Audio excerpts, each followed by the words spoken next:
Beverly has her Bachelor of Science in Family Studies from the Corbin University. She has her Master of Arts in Counseling at Multnomah University. Beverly is a member of the AACC, American Association of Christian Counselors. It is my honor today to introduce to you Beverly Hutchman. Hi, Bev. This is really wonderful to have you here. Oh, it's wonderful to be here.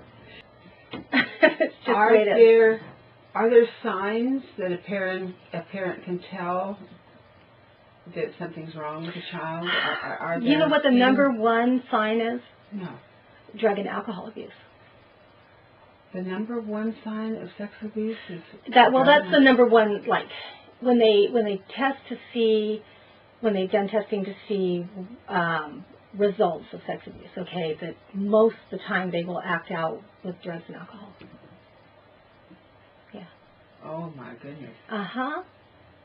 So most of the kids will act out with drugs and alcohol because they've actually been sexually abused or are struggling with it at that time. Mm-hmm. And also we should pay attention to mood changes. Are they withdrawn? Are they depressed? You know, we can't just say, oh, it's hormones or whatever. Can't do that. We just have to pay attention. Are they starting to act out sexually when they didn't before? Maybe something happened. Parents really do need to be educated about this. Mm-hmm. Is there some psychological or emotional guideline as to how or why adults become attracted to children to start with? Yes, absolutely. There are several things. One of them is that they're exposed to sex too early. Okay?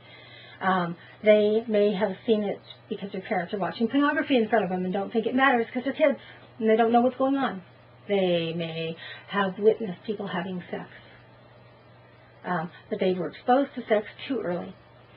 Sometimes we have two children that do sexual things because they saw somebody else do it or saw it on a video or whatever, but they somehow become sexually involved, two little children, and now what happens is they grow up to be adults that are still attracted to what they liked when they first had sex.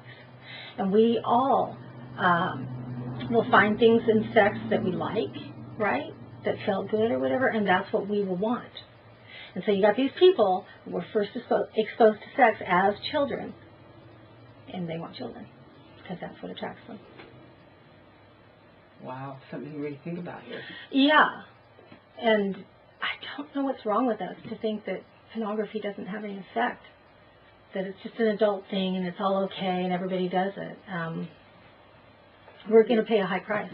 Well, child pornography is huge in this country. People do not realize it is absolutely huge. Mm-hmm. Well, what I'm afraid of is that children might be more exposed to sex than they were before. Mm-hmm. I think so. And I think it's 40% of those who abuse children, little children, like pedophiles, are actually under 18 themselves. Now, right now. So our children are being molested by other kids. Mm-hmm. Yeah. Mm-hmm. That really puts you back on your heels to protect our children. Again, we need to pay attention. Mm-hmm. What are our kids watching? What are they doing? Right. We need to know. We do not live in the same world we did. And we can't just let them go out and play all day and they're gone all day because they're not out romping in the woods building tree houses anymore. They're on the computer.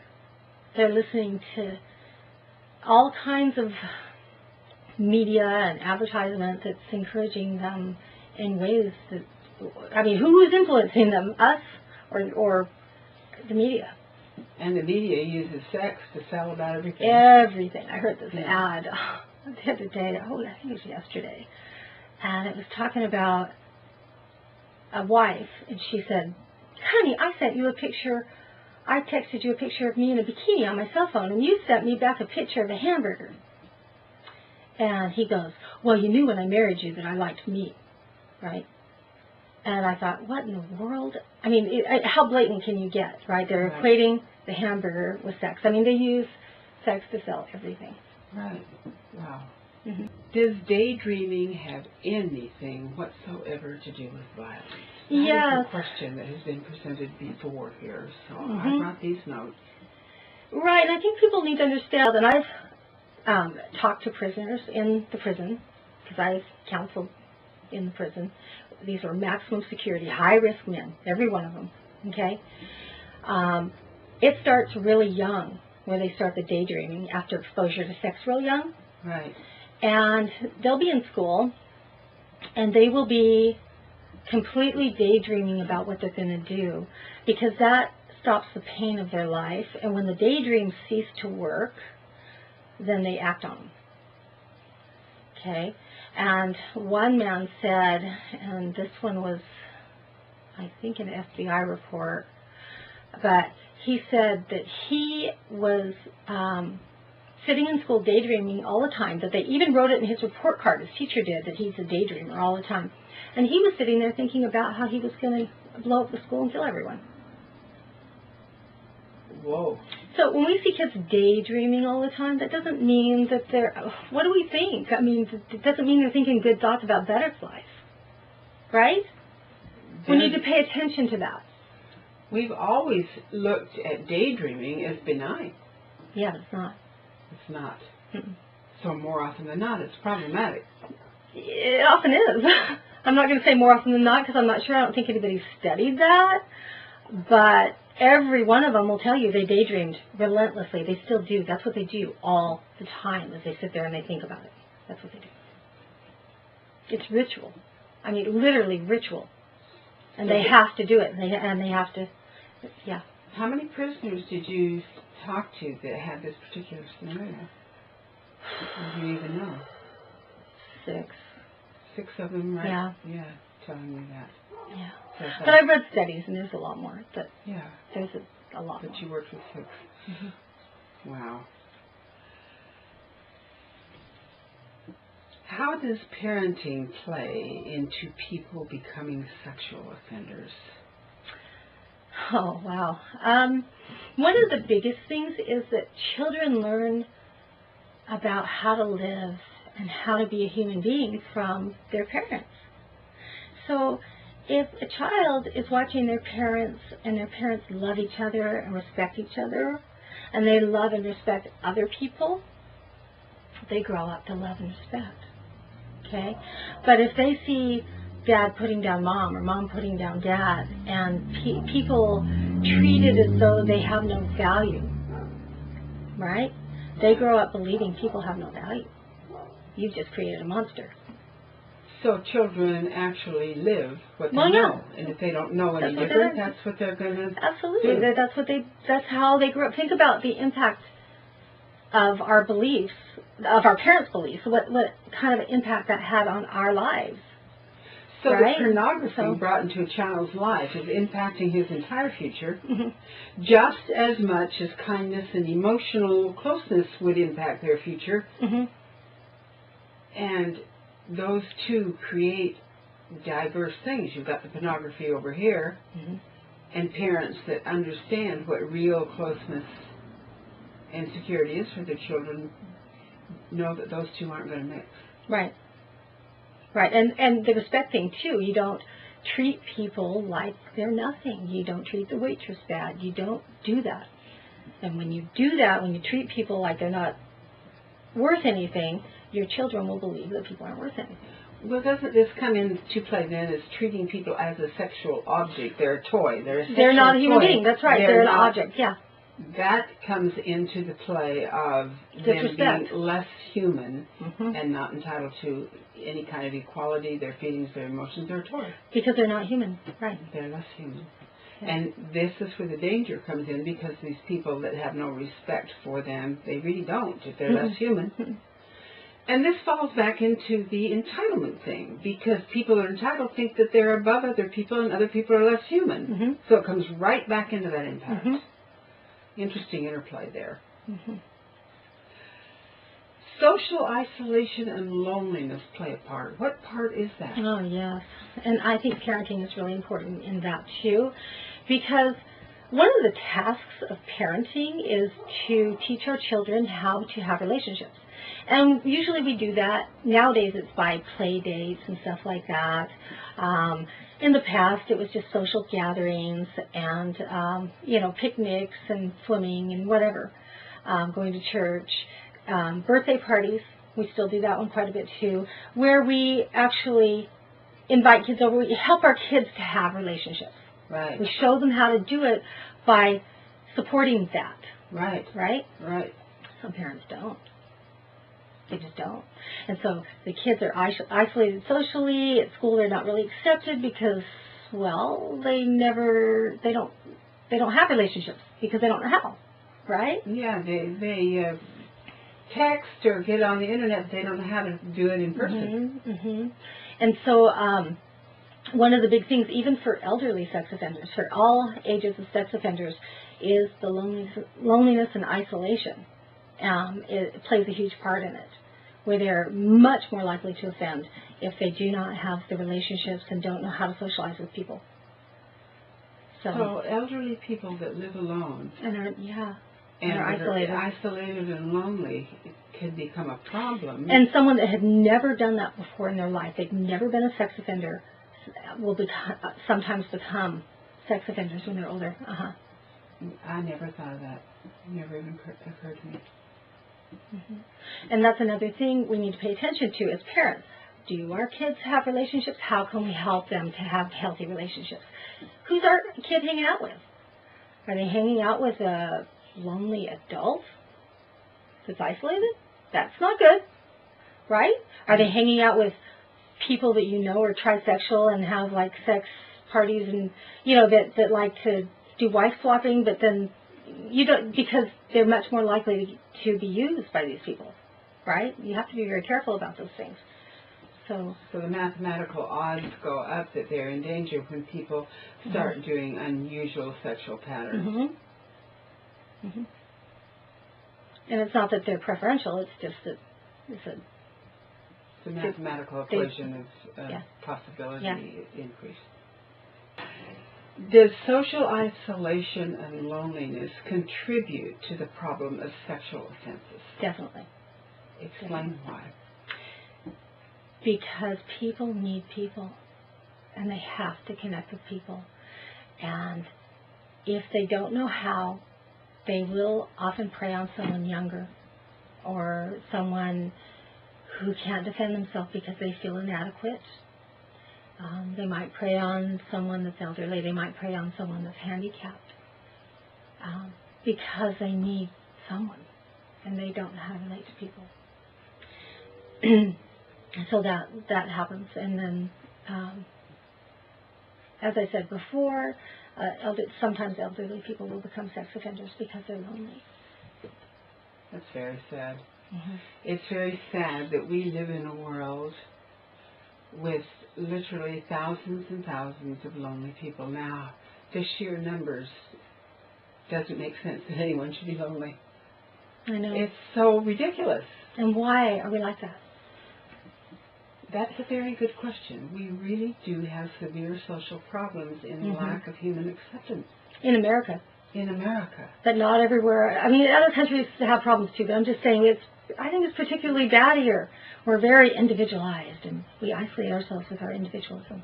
I had a statistic come in the other day that America was producing some of the highest child pornography. Mm-hmm. And I don't remember what the statistic was, but it was shocking that in the United States of America was the high producer of child pornography. Well, we also worldwide. consume it too. You were asking who offends more children, someone who is socially lonely and isolated or someone who is socially interacts a lot, right? It's the person that interacts more. Because those people offend so many children. They're usually of a higher social economic status. They're smarter, they're educated, and they look like one of us. They blend. They're very, very good at it, and they have rehearsed it so many times in their mind. They're preferential, and they're the acquaintance offenders, that there's no fear there. They're confident they're going to get what they want, and it just feels so natural. They just walk right through it, and you don't notice any lying or any uneasiness or guilt because, well, there isn't any guilt, really. I mean, sometimes there's a little bit, but they just walk through it with ease because they've practiced so much. So actually, you're very social, friendly, charming. Watch out for charm. People offend more. That's frightening. Mm-hmm. That's really frightening because people tend to like people that like them or that appear to like them or pretend to like them. That's a fact. And people take advantage of people that know that. I mean, there are people with criminal minds. They know that people are attracted to people that like them. Absolutely. And if someone's buying your child a bunch of stuff and constantly taking them places, you should be highly suspect because they court them just like adults do. Like courting an adult. So frightening. Mm-hmm. So you think you have a friend that's helping you out with your child, but helping themselves. Yeah. Yes. And then the child is confused because the child, what they do is they wait till the child basically gives them permission usually, and they coerce them, definitely, with gifts and guilt and all kinds of things, right? They are there all the time for them emotionally and everything else when their parents are. So what's the assumption of permission?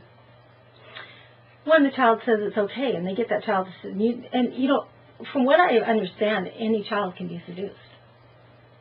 It's just a matter of time, and they change their tactics and how exactly they seduce that child for each child, what their needs are. They're very good at it.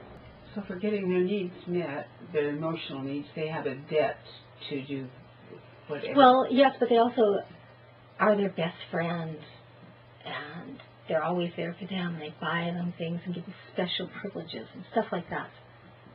And then they often get them to do something bad, right? Right. And then they have that too.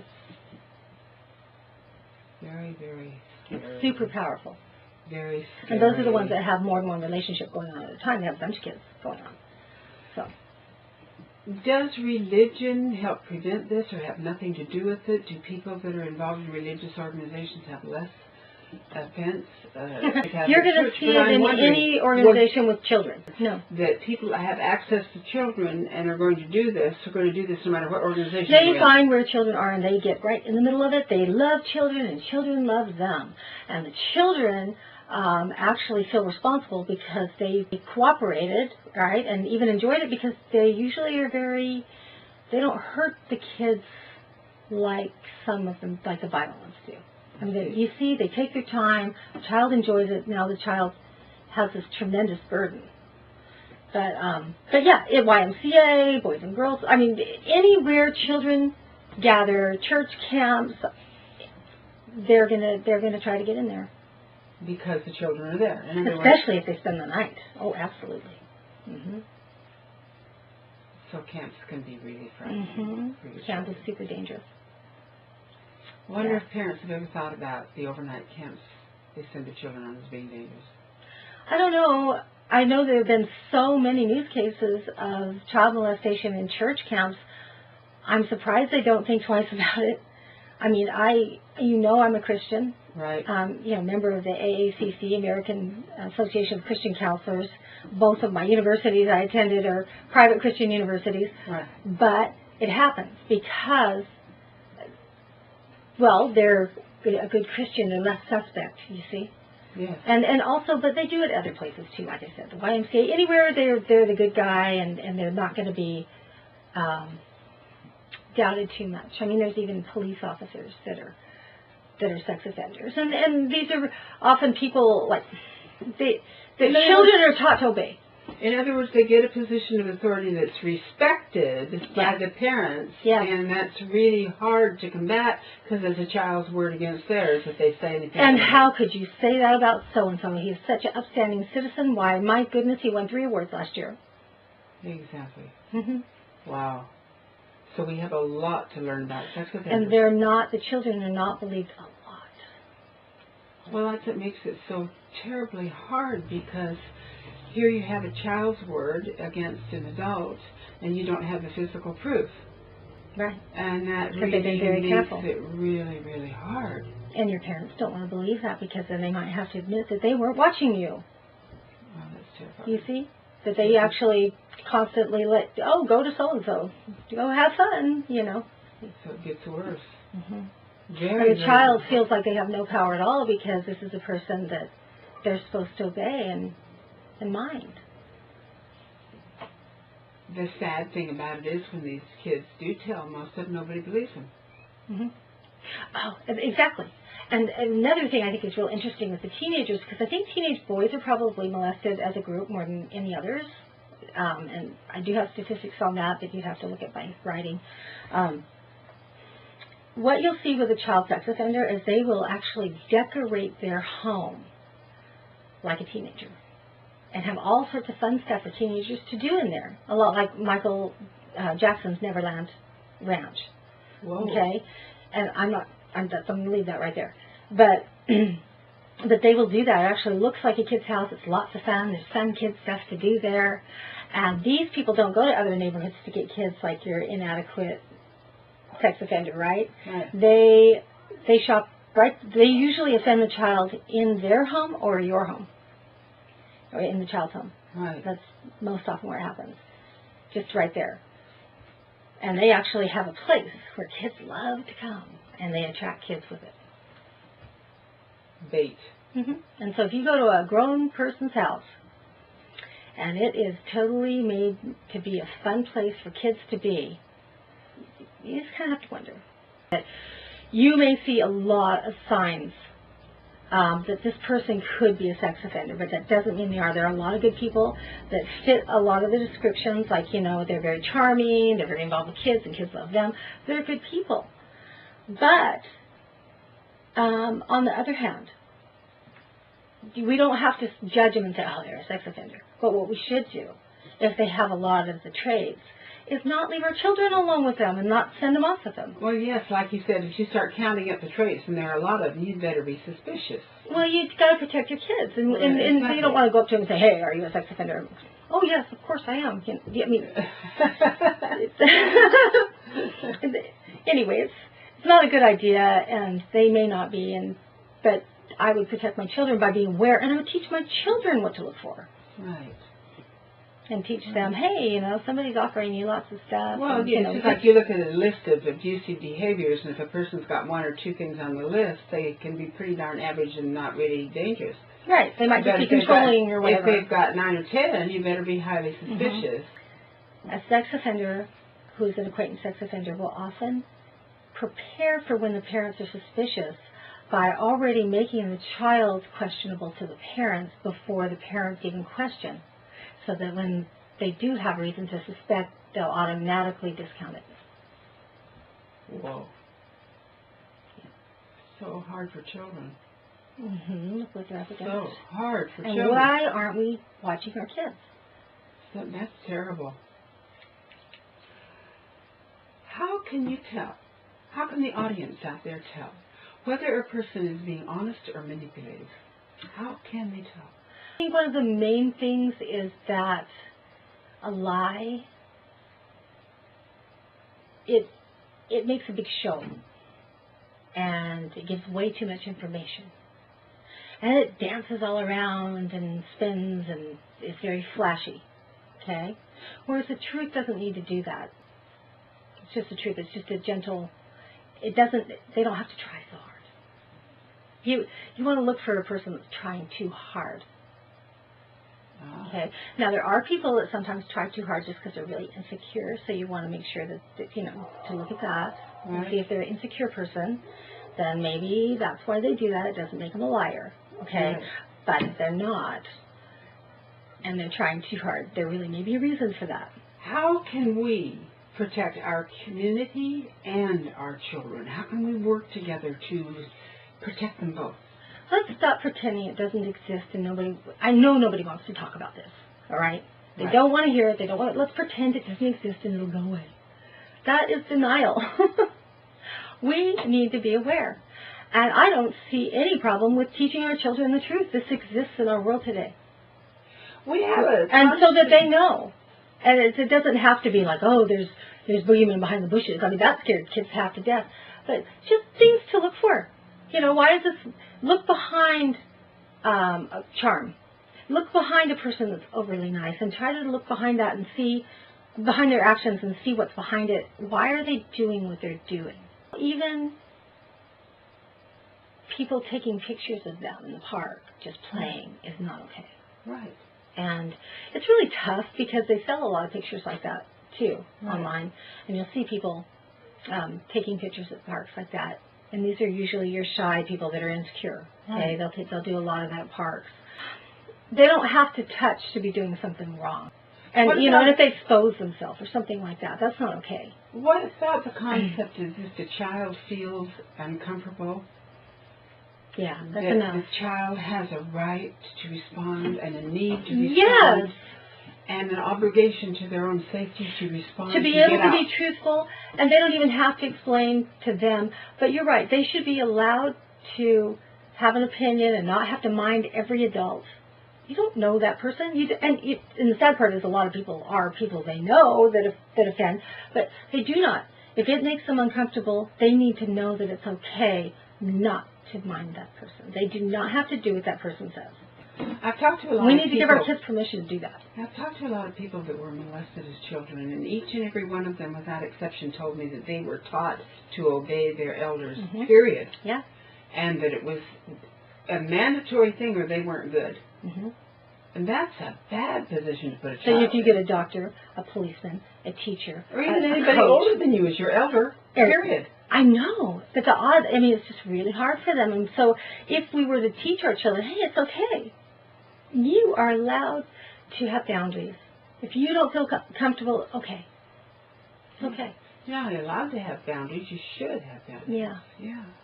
And we need to make a safe environment for our kids to tell the truth to us. Right.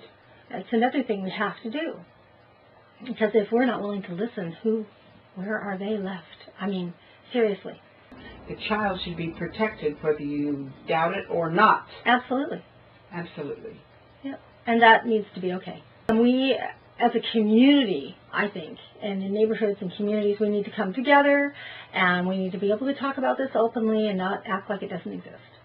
And we need to be educated. We need to know what it looks like. What does a sex offender look like? We don't teach a lot of the guy behind the bushes? Well, maybe, but not usually. When we teach our children about sex in our society today, there's so much pornography and so many people teaching them about sex over the internet and whatnot. And yet, in so many homes, we don't teach them about sex. We somehow imagine that if we don't talk about it, it won't happen. And we're leaving those children vulnerable with no understanding of how to deal with it. And the acquaintance offender totally uses that to their advantage because they know they're inexperienced and don't understand. And that makes our children vulnerable. In a very precarious position. Yeah.